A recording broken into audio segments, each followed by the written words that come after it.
ಎಲ್ಲರಿಗೂ ನಮಸ್ಕಾರ. ಎಲ್ಲರಿಗೂ ಅರಿವೇ ಗುರು ಶೈಲ ಚಾನಲ್ಗೆ ನಿಮಗೆಲ್ಲ ಸ್ವಾಗತ ಸುಸ್ವಾಗತ. ಬನ್ನಿ ಇವತ್ತಿನ ವಿಡಿಯೋನ ನೋಡ್ಕೊಂಬರೋಣ. ಇವತ್ತು ಬಸವಣ್ಣನವರ ಒಂದು ವಚನವನ್ನ ನೋಡ್ಕೊಂಬರೋಣ.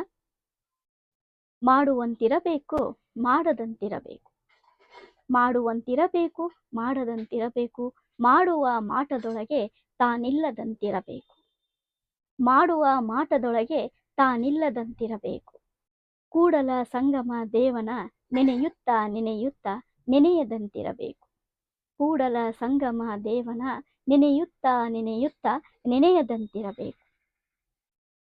ಈ ವಚನದ ಒಂದು ವೈಶಿಷ್ಟ್ಯ ಏನು ಅಂತಂದ್ರೆ, ಭಕ್ತನ ಬದುಕಿನಲ್ಲಿ ಒಂದು ಕಾಯಕ ನಿಷ್ಠೆ, ನಿಸ್ವಾರ್ಥ ಸೇವೆ ಮತ್ತು ನಿರಹಂಕಾರದ ಒಂದು ಭಾವನೆ, ಇವೆಲ್ಲವನ್ನ ಒಗ್ಗೂಡಿಸಿ ಹೇಳುವುದೇ ಈ ವಚನದ ಒಂದು ತಾತ್ಪರ್ಯ. ಬನ್ನಿ ಒಂದೊಂದು ಸಾಲಿನಲ್ಲಿ ಆ ಬಸವಣ್ಣವರು ಒಂದು ಅದ್ಭುತವಾದ ಒಂದೇ ವಾಕ್ಯದಲ್ಲಿ ಅವ್ರು ಎಷ್ಟೊಂದು ಅರ್ಥವನ್ನ ಹೊಂದಿರುವಂತ ವಚನಗಳನ್ನ ಜನಸಾಮಾನ್ಯರಿಗೂ ಅರ್ಥ ಆಗೋ ರೀತಿಯಲ್ಲಿ ತಿಳಿಸ್ತಾ ಬರ್ತಾರೆ. ಈ ದಿನ ಒಂದೊಂದು ವಚನಗಳನ್ನು ಕಲ್ತ್ಕೊಂಡ್ರೆ ನಮಗೆ ಎಷ್ಟೊಂದು ಜ್ಞಾನ, ಎಷ್ಟೊಂದು ಒಂದು ಒಳ ಅರ್ಥಗಳು ಬದುಕಿನ ನಮ್ಮ ಒಂದು ಬದುಕನ್ನು ನಡ್ಸಕ್ಕೆ, ಸರಳವಾಗಿ ಬದುಕನ್ನು ನಡ್ಸಕ್ಕೆ ಬೇಕಾದಂತ ಮೌಲ್ಯಗಳು ನಮ್ಮ ವಚನಗಳಲ್ಲೇ ಸಿಗ್ತಾ ಹೋಗುತ್ತೆ. ಬನ್ನಿ, ಮಾಡುವಂತಿರಬೇಕು ಮಾಡದಂತಿರಬೇಕು. ಏನು ಹಂಗಂದ್ರೆ, ಸಮಾಜದಲ್ಲಿ ನಾವು ಮಾಡುವಂತ ಕಾಯಕ, ಪ್ರತಿಯೊಬ್ಬ ವ್ಯಕ್ತಿಗೂ ತನ್ನದೇ ಆದ ಒಂದು ಕಾಯಕ ಇದ್ದೇ ಇದೆ. ಒಬ್ಬ ಡಾಕ್ಟರ್ ಇರ್ಬೋದು, ಒಬ್ರು ಇಂಜಿನಿಯರ್ ಇರ್ಬೋದು, ಒಬ್ರು ಟೀಚರ್ ಇರ್ಬೋದು, ಇನ್ನೊಬ್ರು ವ್ಯಾಪಾರಸ್ಥರು ಇರ್ಬೋದು. ಹೀಗೆ ಸಮಾಜದಲ್ಲಿ ಪ್ರತಿಯೊಂದು ವೃತ್ತಿಗೂ ಅದರದೇ ಆದ ಒಂದು ಮೌಲ್ಯ ಇದ್ದೇ ಇದೆ. ನಾವು ಯಾವುದೇ ವೃತ್ತಿ ಮಾಡಿದ್ರು ಆ ವೃತ್ತಿಯಲ್ಲಿರುವಂತ ಒಂದು ನಿಸ್ವಾರ್ಥ ಸೇವೆ ಇದೆಯಲ್ಲ, ಅದು ಈ ವಚನಕ್ಕೆ ಒಂದು ಕನೆಕ್ಟ್ ಆಗುತ್ತೆ, ಒಂದು ಲಿಂಕ್ ಇದೆ. ಹೆಂಗೆ ಅಂದ್ರೆ, ಮಾಡುವಂತಿರಬೇಕು ಮಾಡದಂತಿರಬೇಕು. ನಾವು ಮಾಡುವ ಕಾಯಕದಲ್ಲಿ ನಾವು ನಿಷ್ಠೆಯನ್ನ ತೋರಿದ್ದೇ ಆದರೆ, ನಿಸ್ವಾರ್ಥ ಸೇವೆಯಿಂದ ಮಾಡಿದ್ದೇ ಆದರೆ, ಮಾಡುವಂತಿರಬೇಕು ಮತ್ತೆ ಮಾಡದಂತಿರಬೇಕು. ನಾವು ಮಾಡುವ ಕಾಯಕದ ಬಗ್ಗೆ ಹೊಗಳ್ಕೊಂಡು ಹೊಗಳ್ಕೊಂಡು ಹೊಗಳ್ಕೊಂಡು ನಮ್ಮ ಬಗ್ಗೆ ನಾವೇ ಹೊಗಳ್ಕೊತಾ ಇದ್ರೆ ಆ ಕಾಯಕಕ್ಕೆ ಬೆಲೆ ಇರಲ್ಲ. ನಾನು ಅನ್ನುವಂತ ಅಹಂಕಾರವನ್ನ ಬಿಡಿ, ಕಾಯಕ ನಿಷ್ಠೆಯನ್ನ ತೋರಿಸಿ ಕಾಯಕವನ್ನ ಮಾಡ್ತಾನೆ ನಿಮ್ಮ ಕೆಲಸನೇ ನಿಮ್ಮ ಏನೋ ವ್ಯಕ್ತಿತ್ವದ ಬಗ್ಗೆ ಮಾತಾಡಂಗಾಗ್ಬೇಕು ಅನ್ನೋದು ಈ ಒಂದು ವಚನದ ಒಂದು ಲೈನಿನ ಅರ್ಥ. ಇನ್ನು ಎರಡನೇ ಅರ್ಥ ನೋಡೋದಾದ್ರೆ, ಮಾಡುವ ಮಾಟದೊಳಗೆ ತಾನಿಲ್ಲದಂತಿರಬೇಕು. ನಾವು ಮಾಡುವ ಕಾಯಕದಲ್ಲಿ ಇದು ನನ್ನಿಂದ ಆಯ್ತು, ನಾನೇ ಮಾಡಿದೆ, ನನ್ನ ಮುಖಾಂತರನೇ ಈ ಕಾರ್ಯ ಆಯ್ತು ಅಂತ ಹೇಳ್ಕೋಬೇಡ. ಎಲ್ಲಿಯೂ ಕೂಡ ನಾನು ನಾನು ನಾನು ಅಂತ ಅಹಂಕಾರವನ್ನ ಪಡೆದೆ ಎಲ್ಲವನ್ನು ಶಿವನ ಇಚ್ಛೆಗೆ ಬಿಟ್ಬಿಡು. ನಾವು ಮಾಡುವ ಕಾರ್ಯದ ಮಾಟದೊಳಗೆ ಇದರಲ್ಲಿ ಆ ಶಿವನ ಒಂದು ಕರುಣೆ ಇದೆ. ಪ್ರತಿಯೊಬ್ಬ ವ್ಯಕ್ತಿಗೂ ಇಂತಿಂತ ವೃತ್ತಿ ಮಾಡಬೇಕು, ಇಂತಿಂತ ವೃತ್ತಿನ ಅವ್ರು ನಡೆಸ್ಕೊಂಡು ಹೋಗ್ಬೇಕು ಅಂತ ದೈವ ಇಚ್ಛೆ ಇರುತ್ತೆ. ಹೀಗಾಗಿ ನಾವು ಆ ಕೆಲಸಗಳನ್ನ ಮಾಡ್ತಾ ಇರ್ತೀವಿ. ನಾವು ಮಾಡುವ ಕಾಯಕದಲ್ಲಿ ಆ ಶಿವನ ಒಲುಮೆ ಇರುತ್ತೆ. ಆ ದೇವರ ದಯೆ ಇಲ್ಲ ಅಂದ್ರೆ ನಾವು ಮಾಡುವ ಕಾಯಕಕ್ಕೆ ಯಾವುದೇ ಬೆಲೆ ಇರಲ್ಲ. ಹೀಗಾಗಿ ಮಾಡುವ ಮಾಟದೊಳಗೆ ತಾನಿಲ್ಲದಂತಿರಬೇಕು.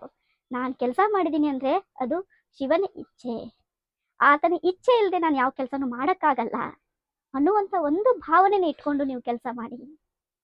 ಕೂಡಲ ಸಂಗಮ ದೇವನನ್ನ ನೆನೆಯುತ್ತಾ ನೆನೆಯುತ್ತಾ, ಕೂಡಲ ಸಂಗಮ ದೇವನನ್ನ ನೆನೆಯುತ್ತಾ ನೆನೆಯುತ್ತಾ ನೆನೆಯದಂತಿರಬೇಕು.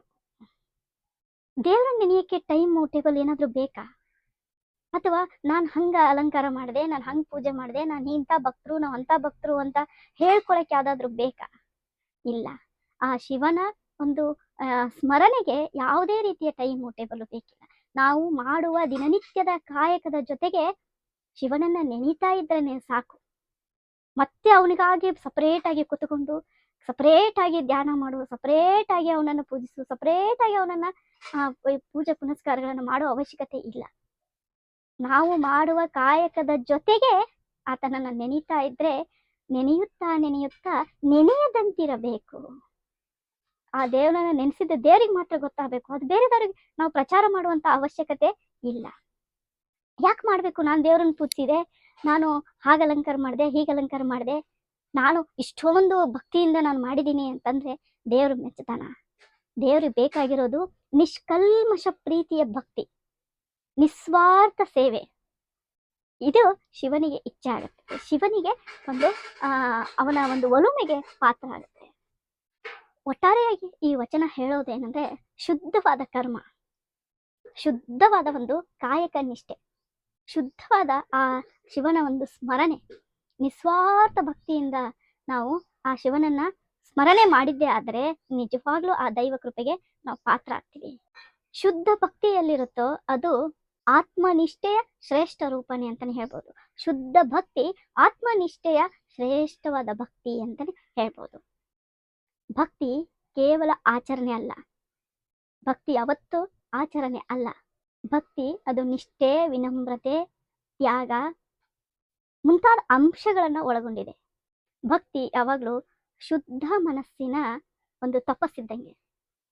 ಯಾವ ಭಕ್ತನು ನಿಜವಾದ ಭಕ್ತನು ಅವನೇನಾದ್ರೂ ದೇವರನ್ನ ಸದಾಕಾಲ ನೆನೆಸ್ತಾ ಯಾವುದೇ ಆಡಂಬರವಿಲ್ಲದೆ ನಿಸ್ವಾರ್ಥತೆಯಿಂದ ಅವನು ತನ್ನ ಕಾಯಕದಲ್ಲೇ ಒಂದು ಕೈಲಾಸವನ್ನ ಕಾಣ್ತಾನೆ ಅಂತಂದ್ರೆ ಅವನ ಒಂದು ಭಕ್ತಿ ಹೇಗಿರುತ್ತೆ ಅಂದ್ರೆ ನಿಸ್ವಾರ್ಥ ಮನಸ್ಸಿನ ಶುದ್ಧ ಭಕ್ತಿ. ಭಕ್ತಿ ಅನ್ನೋದು ನಿಷ್ಠೆ, ವಿನಮ್ರತೆ ಮತ್ತು ಅಹಂಕಾರ ರಹಿತ ಶುದ್ಧ ಮನಸ್ಸಿನ ತಪಸ್ಸು. ಹೀಗೆ ನಾವು ವಚನಗಳನ್ನ ಒಂದು ಇವುಗಳ ಒಳ ಅರ್ಥವನ್ನ ತಿಳ್ಕೊಂಡಿದ್ದೆ ಆದರೆ ನಮ್ಮ ಬದುಕು ಸುಂದರ ಆಗುತ್ತೆ. ಬದುಕಿನಲ್ಲಿ ಇರುವಂತ ಎಷ್ಟೊಂದು ನಾವು ಸಮಸ್ಯೆಗಳನ್ನು ಕೂಡ ಬಗೆಹರಿಸ್ಕೋಬಹುದು. ನಾವು ಹೇಗೆ ಬದುಕಬಹುದು, ಕಾಯಕ ಅಂದ್ರೆ ಏನು, ಹೇಗೆ ನಾವು ನಿಸ್ವಾರ್ಥ ಸೇವೆಯಿಂದ ಸೇವೆ ಮಾಡಬೇಕು, ಸೇವಾ ಮನೋಭಾವವನ್ನ ಹೇಗೆ ಬೆಳೆಸ್ಕೋಬೇಕು ಅನ್ನೋದನ್ನ ಈ ವಚನದ ಮೂಲಕ ನಾವು ಅರ್ಥ ಮಾಡ್ಕೋಬೇಕು.